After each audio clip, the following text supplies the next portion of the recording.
You've been told the pilum was a Roman throwing spear designed to bend on impact so enemies couldn't throw it back. A clever tactical innovation that gave legions an edge in battle. But when you examine the metallurgical evidence, the wound patterns in skeletal remains, and the actual combat doctrine preserved in military manuals, you discover something far more calculated. The pilum was engineered to inflict catastrophic trauma that would kill slowly enough to spread terror through enemy formations while destroying their ability to fight back. The bending wasn't a defensive feature, it was a killing feature. And the Romans knew exactly what they were doing. Right now, in archaeological laboratories across Europe, researchers are examining Iron Age skeletons with pilum wounds that tell a story conventional military history has glossed over.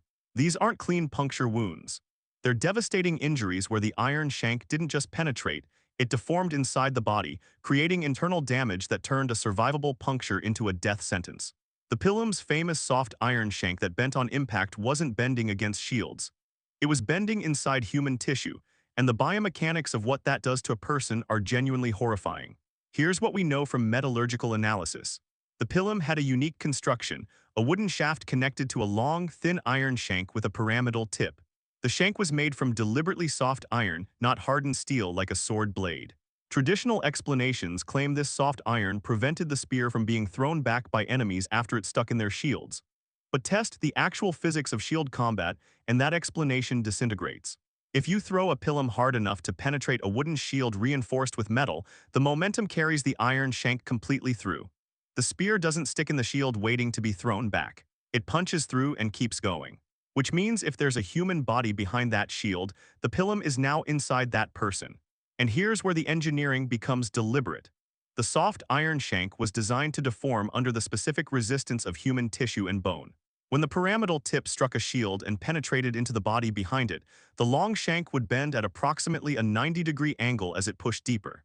This bending created a hook inside the wound cavity. You couldn't pull it out without ripping a massive exit wound. Field surgeons in the Roman era had exactly one option for pilum wounds that penetrated deep into the torso. Push the shank completely through the body and out the other side, then cut off the tip and pull the bent shaft back through the entry wound. The patient usually died from the extraction, not the initial injury. Imagine you're a Gallic warrior in formation. You're holding a shield, standing shoulder to shoulder with your kinsmen. You've fought Romans before, you know what's coming. The sky darkens as thousands of pila arc toward your line. You raise your shield. The impact is enormous, not just the weight of the javelin, but the concentrated force of that pyramidal tip designed to punch through layered wood and leather. The pilum penetrates your shield and buries itself in your shoulder, angled downward toward your chest cavity. The iron shank is inside you now, maybe 8 inches deep. It's bending. You can feel it bending. The pain is beyond anything you've experienced because the deforming metal is tearing tissue, crushing blood vessels, grinding against bone. You try to pull it out. You can't.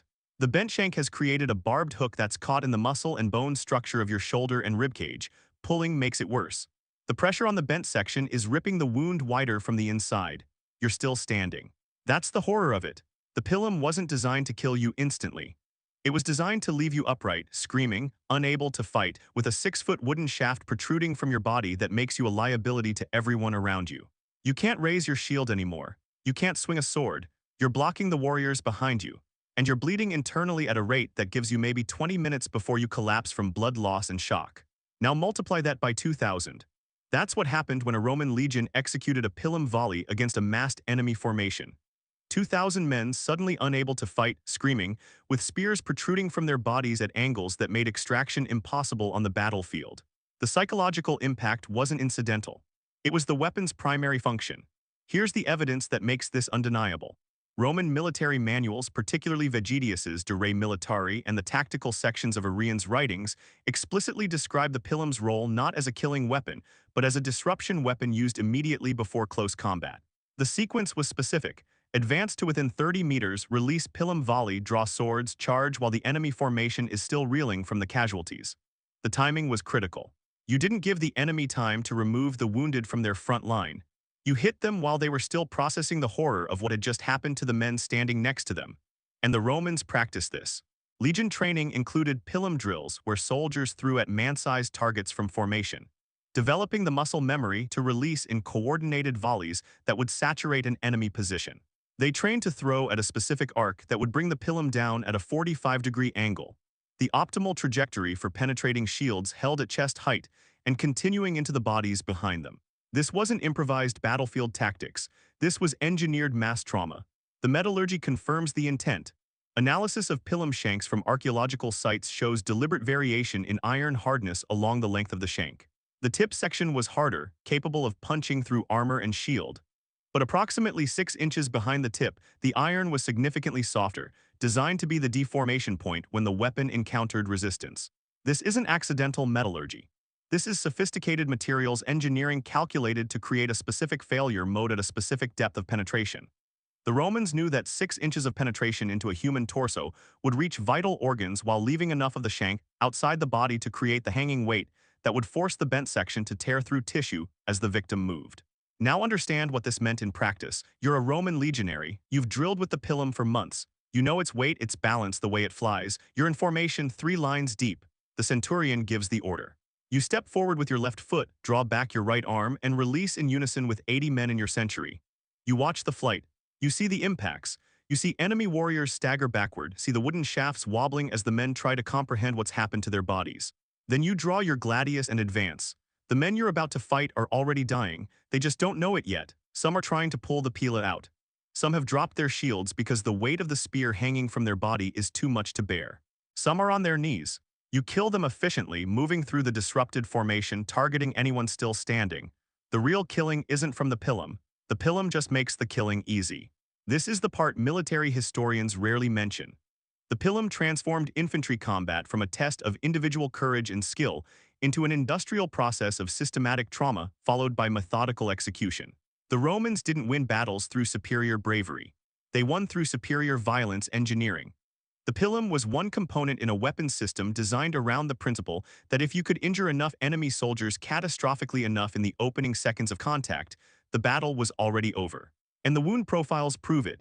Skeletal analysis of Iron Age massacre sites shows pilum injuries concentrated in the upper torso, shoulders, chest, upper abdomen. These are wounds that destroy a person's ability to fight without immediately killing them.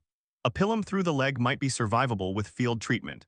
A pilum through the shoulder that penetrates into the chest cavity is a death sentence that takes 15 to 30 minutes to execute. During those minutes, you're conscious, in agony, and broadcasting your suffering to everyone around you through screams and visible trauma. The psychological warfare component was calculated. Roman tactical doctrine recognized that human beings respond to the suffering of those around them. When you see someone you know, someone you fought beside, someone from your village, with a spear through their chest, bent at an unnatural angle, screaming while blood runs from their mouth, your assessment of the situation changes. Fear becomes rational, retreat becomes survival. The Romans understood this. They engineered their primary infantry weapon to create exactly this psychological cascade. Here's where it gets even more disturbing. The pilum wasn't used against other professional armies exclusively.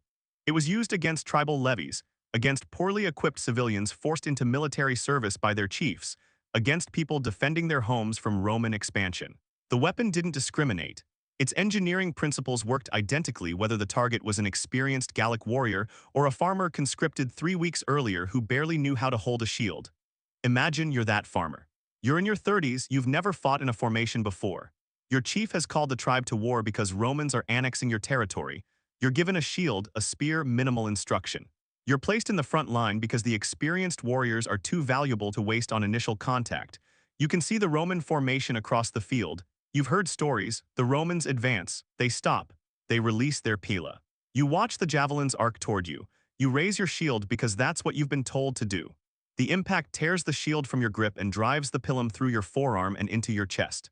The iron shank is bending inside your ribcage. You're trying to breathe, but there's blood in your lungs. You're trying to scream, but you can't get enough air. The man next to you is on the ground. The man behind you is backing away. You're still standing somehow with this spear protruding from your body, and you can see the Romans drawing their swords. You have maybe 2 minutes left to live. You don't know that. You're operating on shock and adrenaline. You're thinking about your family, about the crops that need harvesting, about anything except the certain knowledge that you're dying. The Romans reach your position. A gladius slides between your ribs, you fall. The battle continues around you. You're not a casualty yet. You're just another body in the process of becoming a casualty. The numbers make it impossible to look away from. During the Gallic Wars, Caesar reported capturing or killing over 1 million people. The pilum was the primary infantry weapon of those campaigns. Multiply the individual trauma by 1 million instances, and you begin to understand the scale of engineered suffering the Romans deployed as standard military procedure. And they documented it. Roman military writers described Pilum tactics with clinical precision, the optimal throwing distance, the proper arc, the expected casualty rates. They calculated the psychological breaking point of enemy formations based on Pilum effectiveness.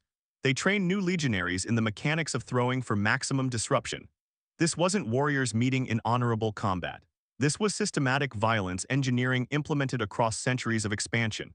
The definitive truth is this. The Pilum bent because the Romans designed it to bend inside human bodies, creating wounds that were catastrophic but not immediately fatal, maximizing terror and disruption in enemy formations. The defensive explanation, that bending prevented the weapon being thrown back, is a comfortable myth that obscures the deliberate cruelty of the weapon's actual function. The Romans were brilliant military engineers who understood biomechanics, metallurgy, and human psychology. They created a weapon that transformed combat into a trauma processing system where the initial strike didn't kill you. It turned you into a psychological weapon against your own side while you spent your last minutes conscious and suffering. The Pilum wasn't designed to kill.